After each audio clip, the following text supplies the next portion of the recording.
کل ایک L E T کے حوالے سے ایک بیان جو کہ میں نے دیکھا انڈین میڈیا کے اوپر، اکنامک ٹائمز نے اس کو کافی اچھالا ہوا تھا، اور ایک کوئی ویڈیو وائرل ہو رہی تھی کہ کوئی ایل ای ٹی کا کوئی مولوی ہے تو وہ جنرل عاصم منیر کو دھمکیاں لگا رہا ہے، اور وہ کہہ رہا ہے کہ جی تمہیں مار دیں گے، اور شہباز شریف کو بھی، کہ you will be assassinated, ruined and destroyed.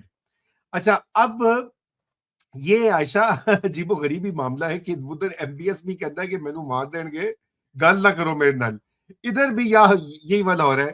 آپ اس کو کیسے ریڈ کرتی ہیں، انٹرپریٹ کیسے کرتی ہیں؟ ہماری طرف سے بات ہوئی ہے کہ بڑا مشکل ہے پاکستان کے لیے.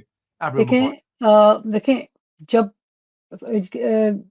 ٹرمپ کے فرسٹ ٹرم میں ابراہیم اکارڈز ہوئے تھے، جی اس وقت ہمارے ہاں بھی یہ ایک تھی کہ اچھا سعودی عربیہ کرے گا تو ہم چلے جائیں گے، لیکن بالکل. پھر غازہ ہو گیا جس نے ٹوٹلی چیزیں تبدیل کر دی. اس کے بعد سعودی عربیہ میں ہارڈ لائنرز جو ہیں وہ ابھی بھی انٹیکٹ ہیں.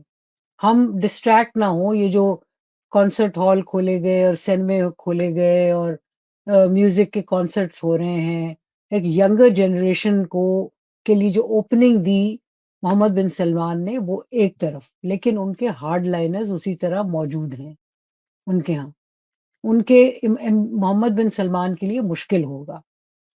ہمارے ہاں دیکھیں، ہمارے ہاں بھی اٹ از ان پاپولر، اور میں لشکر طیبہ، مطلب کہ لشکر طیبہ کوئی بیچارہ آئی ایس پی آر کا میجر کپتان جو ہے شاید اس نے لکھ دی ہوگی، لیکن یہ ایل ای ٹی جو ہے وہ اتنی بے سود یا آؤٹ آف کنٹرول ہے نہیں کہ وہ اس قسم کے دے.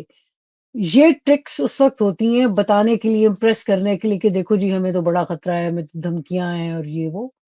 بٹ کیونکہ چکر یہ ہے کہ آپ کے ہاں ایک جو پارٹی آپ نے بنائی تھی اور بنوائی تھی اور پھر آپ استعمال کرتے تھے اس کاموں کے لیے، تحریک لبیک، وہ آپ نے اس کو بند کر دیا.